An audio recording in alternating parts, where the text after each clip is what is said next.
Antonio, help! I can't match clothing. I get it, guys. Don't worry. That's one of the most common questions I get here at Real Men Real Style. In today's video, 5 simple rules to match anything in your wardrobe and look good doing it.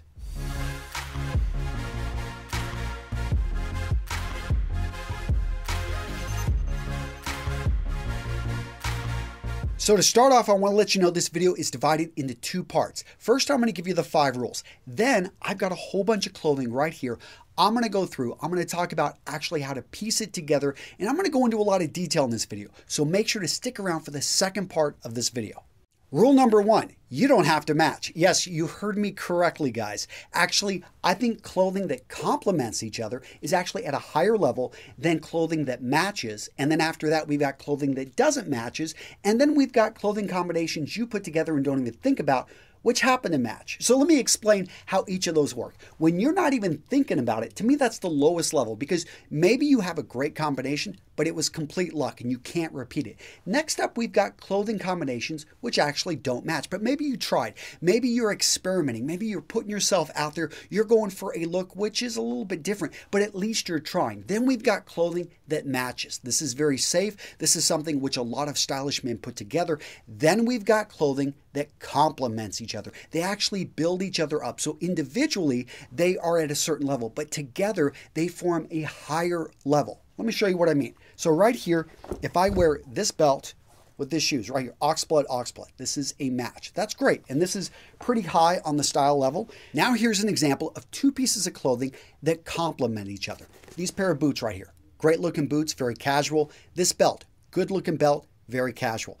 This is not an exact match. But when they work together, when they're worn together, they actually complement each other. They enhance the other ones. For some people, they're going to be drawn to your boots more. Other people are going to actually notice the belt and compliment you on the belt. The point is individually, they would be strong, but together they become stronger. Gentlemen, here in about a minute, I'm going to get into the rules on matching leathers, on matching metals. But before I do that, I'm going to let you know all these belts, all these buckles you're going to be seeing in and throughout this video are brought to you by Anson Belt and Buckle. I'm going to link to them down in the description. Now, guys, I know Frank, I know David, I know Kristen, I know the family behind this company. I've worked with them for almost a decade. This company is the real deal. What stands out, I mean, they've got a great belt. It's a great product. I love their gift packages. So if you're looking for something to give, for this Father's Day or anytime you want to give a gift, this is a company that stands behind their product, and they provide great customer service.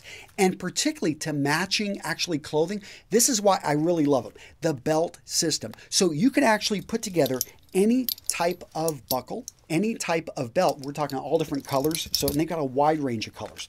You put together the buckle, you put together the strap that you want. You create your own belt. So that's an awesome system. They've got, if you don't want to do that, they've also got the great gift sets, as I mentioned earlier.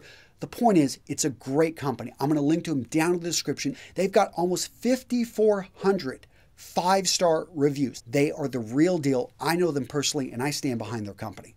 Matching rule number 2. Match your leathers. And what they mean by that, because most of the leathers they refer to are going to be your shoes, going to be your belts, going to be your watch straps, going to be your leather bags. Now, the order that I said there is, for me, the order of precedence that things need to match up. When it comes to watch straps and it comes to leather luggage, it doesn't have to be an exact match, but it is something with your belt and with your shoes a lot of people look at, and they make, especially if you've got a really bad match. And the bad match is often the combination of black shoes with a light brown belt or something like that. And in the case that you don't have another belt, you need to wear a belt, I would say go for it, but maybe wear a jacket to cover it up. Or can you actually get away without wearing a belt? That may actually be a better look. But getting back to the basic combination. So this one right here, you see this has a contrasting dark brown, lighter brown. I could actually go with a belt in either color.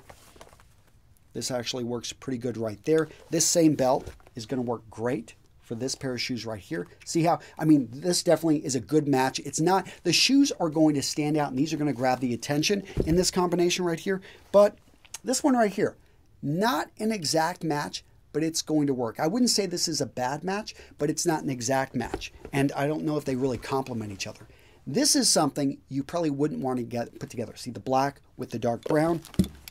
This is definitely something you don't want to put together. I don't even actually have a black belt, not really a black leather kind of guy. Now with something like this is going to be a gray. Here you could wear it with a black belt. Gray is a non-color. So gray shoes, gray belts can go with gray shoes or gray belts. You can mix that combination, but gray belts can also go with black shoes. Make sense? Now, when it comes to other, things like this, this is going to be, and I'll get into this, this is more of a casual belt, and this can break the rules. The easiest thing to set this up is to, in general, when you're building your wardrobe, gravitate towards certain leather colors and stick with them. So oxblood is something that I do like. And I have quite a few shoes, and I just dropped the belt, but I do have a belt in oxblood, which I showed you earlier, and I like the combination here of how they work together.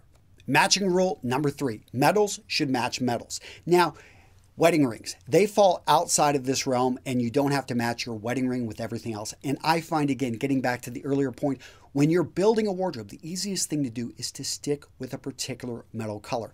I am cool tone. That means I have a little bit of a bluish tint, and so I go towards cooler metals. Silver, platinum, these type of metals, so my buckles. I'm going to gear towards something like this. And buckles on my shoes, I would gear towards a silver. On all of my monk straps. On my watches, I'm going to gear towards silvers. So all of that, and again, this is because metals usually make up a smaller piece. I would say that I put this one lower than the actual leathers, matching leathers. You can kind of bend this rule. This definitely isn't a hard and fast rule. Matching rule number 4. Pay attention to the formality level of the clothing. So you want to keep, in general, formal clothing with formal clothing, casual clothing with casual clothing. Think of it like a chain, as strong as its weakest link. So if you've got a great outfit together and it's very formal, except for the shoes, which are ultra casual, you don't want a pair of sneakers with a suit. Because you're wearing white sneakers with that power suit, instantly the whole outfit becomes casual. Now, if you know what you're doing and that's the image and the style and you're a rock star, why not? Go ahead and pull it off. Now, some pieces fall right in between. So this piece right here, what do you think? Yeah, it's formal. It's not formal to the level of black tie, but you can wear this with a suit. It looks great with a pair of odd trousers. With jeans, you start to really push it. You definitely wouldn't wear this with shorts, but you could wear this with shorts. This will look great even with jeans. You could, these driving moccasins right here, you could possibly even pair off with a pair of odd trousers, but that would be pushing it, and definitely wouldn't want to wear something like this with a suit. Pay attention to the formality of the clothing. Matching rule number 5. Imitate and learn from the masters. So go out there, find a celebrity, find someone who's in the public eye. Maybe they're an actor, maybe they're a musician, maybe they're an athlete, maybe they're a politician. Idris Elba. Have you seen that guy? Go look at the way he dresses in some of the movies, in some of the ways that he's presenting himself out in public, and copy that, especially if you've got darker colored skin, you've got darker colored hair. Look at Justin Timberlake, another example of someone that actually has a wide range of styles, and you can look at them throughout history. Maybe you want to go farther back. Look at someone like Cary Grant. Find someone that you resonate with, especially if you've got a similar skin tone and hair color. Look at their various styles. They got all these images out there. These people have been dressed by celebrity stylists. They've actually had maybe a costume department put some of their outfits together. It's pretty easy to steal like suit looks and things like that, but I think casual outfits are where it's at and where you can really learn from the masters. All right, gentlemen, so those are the 5 rules. Use those rules to get started. Now let's go ahead and let's talk about different pieces of clothing, because I didn't talk about texture. I didn't talk about contrast. I didn't talk about pattern matching or any of that. I'll touch on that stuff briefly, but understand that those basic 5 rules I just talked about, if you nail those, then you're going to be ahead of most. I think that your more expensive pieces, your jackets, your trousers, your shoes, you should keep simple. When you're starting and building your core wardrobe, you want to be looking at the base colors that you can never really go wrong with. So black and dark brown shoes. Maybe oxblood is a third choice. So with the suits, you don't want to start off with a gold suit. You don't want to start off even with a suit like this. I love this one, and it's got various colors here, but it's too memorable. So I wouldn't start off. This is getting a bit better. As a sports jacket, this definitely could be maybe a second or third sports jacket, but it's really here in the jackets, because again, these are your more expensive pieces that you're going with a navy. But something like this is going to start becoming a good base foundation from trousers and your jackets. But I know not everyone's wearing that, so let's talk about jeans right here. dark colored denim because it's so easy to mix and match with everything else. With this, with also being a darker color, it's very versatile, very actually just functional. I can sit, I can get a stain, it can get slightly dirty. No one is going to pick up on it. You could also go with grays. I love grays in general because they're a non-color. That means that they're going to match any other color. I can wear this with lavender, I can wear this with pink, I can wear this with white, I can wear this with green. Doesn't matter because gray doesn't have any color in it. Now, these are definitely have color in them. And we see variations of browns, tans, khakis. They go by many names out there.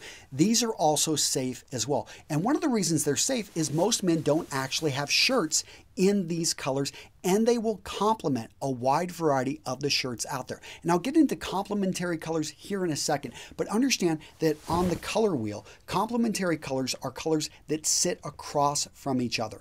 And to a degree, they actually look good with each other. So if you're going to wear something like this, what would look great with it? Maybe a dark blue shirt, right? Complementary. See how that starts to work? This one right here. And it also has texture. Now, texture is great because I could have two pieces. And let me show you an example right here. You guys notice this jacket? What do you notice about it? It's suede.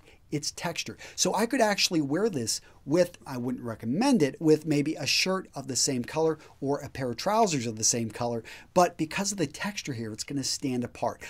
Again, I'm not going for a monochromatic brown look. I think brown is a great secondary color, maybe a third color that a man brings in to accent other pieces on his wardrobe. But overdone, it can just give, yeah, it's something you need to really know what you're doing with brown, I think, to be able to pull it off to that degree. But I can wear different variations. I could actually wear what I'm wearing here with this right here. This would be more of a summer look. This would be probably too much. You see that here? But both of these actually have texture. So this is going to be corduroy. I like corduroy, especially during the fall and during the winter and the spring to some extent, because it's got that texture, a little bit warmer of a feel.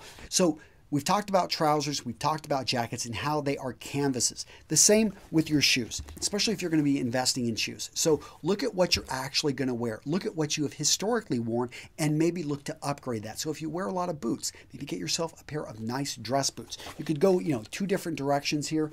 I think, I actually like both of these. If you're going to be more into formal wear, many different options out there. Again, you're keeping it simple, going for more solid colors. A pair of shoes like this are great. They've got a little bit of contrasting leather, but the issue you have to be careful of here is that this is definitely going to stand out, and you wouldn't be able to wear this again and again to the office. So hence why I like very simple shoes. Now these two pairs right here, this very casual, this casual, but not to the degree of this one. This one right here, I could actually wear with a casual suit. It's gray, again, a non-color. This one, oxblood. So if you're going to be wearing oxblood, you got to make sure that you've got, a belt or something that's going to match with it. Hence right here, see that combination. So I've talked about the canvas, keeping it simple, bringing all that together. Where do you actually paint? Where do you have fun more with color? It's going to be your accessories. It's going to be pocket squares. It's going to be neckties. And to some degree, it's going to be your shirts. The funny thing about color, think of it like salt. It's not something that you need to add a lot of to actually pull out the flavor from everything else you're wearing. So don't feel that you have to wear bright colors like a clown. That's not the look you're going for. You can actually, in a wide variety of accessories, and that's why oftentimes neckties, you see them so bright, using different patterns, different colors. This is great, but I know not everyone's a tie guy, so where else to pull this off? Well, we can talk about with shirts, and I think shirt patterns are a great option. Now, I do say when a man's starting off his wardrobe, to keep it simple with the matching and simply just go with blue and white shirts. And I know many of you guys are saying, Antonio, that sounds incredibly boring, but let me show you how many blue and white shirts in different variations. White shirt, but it has a twill weave. It's going to be a dressier shirt. Another white shirt, but this one has a performance weave and actually is going to be great for summer and for casual wear. I can roll the sleeves on that one. This shirt, made from linen, and notice I've changed up the style. And style, we haven't even gotten to that in matching. You see how complex this can get? But notice the collar style right there, again for summer. Another performance shirt. This one actually I could wear as a dress shirt, but it's got more of the performance breathable fabric with it. This one, another dress shirt. This one has a slightly different collar style, but again, it's going for a tighter twill weave. Now I start to go into just blues. And again, this one has a twill weave, actually has a herringbone pattern in it. performance, light blue. I don't actually wear light blue as much because I gravitate towards, and this is where it starts getting fun, is when you bring white and blue patterns in. This one has a white base with a blue over, basically it looks like an Oxford weave right here. So really nice. This one definitely is has a thick Bengal stripe on it. Very classic pattern right there. And that is definitely much louder, as you guys can see.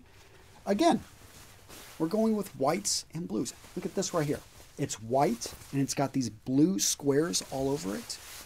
Notice I've only stuck with 2 colors this entire time. Again, white and blue. And that one's more of a Glen check. And if anyone watches any of my videos, they know I love darker blues like this. And then this starts to give me what's known as a monochromatic look, especially, I talked about if I wear this with dark denim, it allows the eyes to go up and down. And what does that do? It starts to get people to focus more on the style of the shoes, maybe the style of my jacket, maybe other little accessories. But again, the point is to get them up to the face. And then you can start bringing in some really fun patterns. Look, again, notice white and blue. I haven't left those 2 colors. All of these options right here. If you've watched any of my videos, you've probably seen some of these shirts pop up. Now, bringing in color. Like I talked about, color is like salt. It's for bringing flavor out. You can have fun with shirts and color. I actually wore this in one video maybe a year ago. This I've worn in a couple videos. And these are colors that work for me. Notice there's a lot of blue, there's a lot of white in here. They start to bring in lavenders, pink.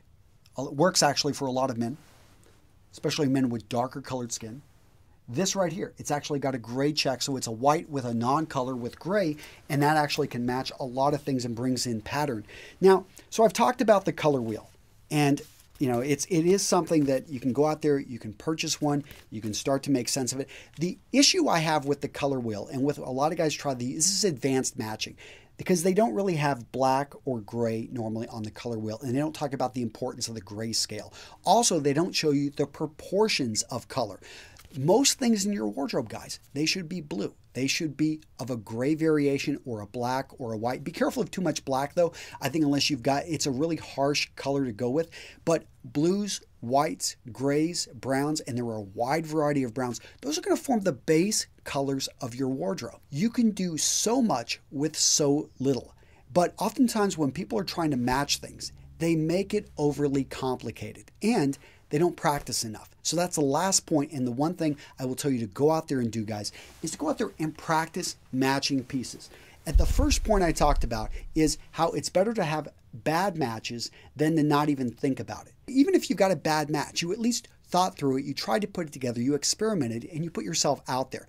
And eventually, you're going to start to be able to nail it. But it's always going to be an art, never exactly a science, because each of us are unique, not only our colors, but our wants, our unique position in the world, the message we're trying to send.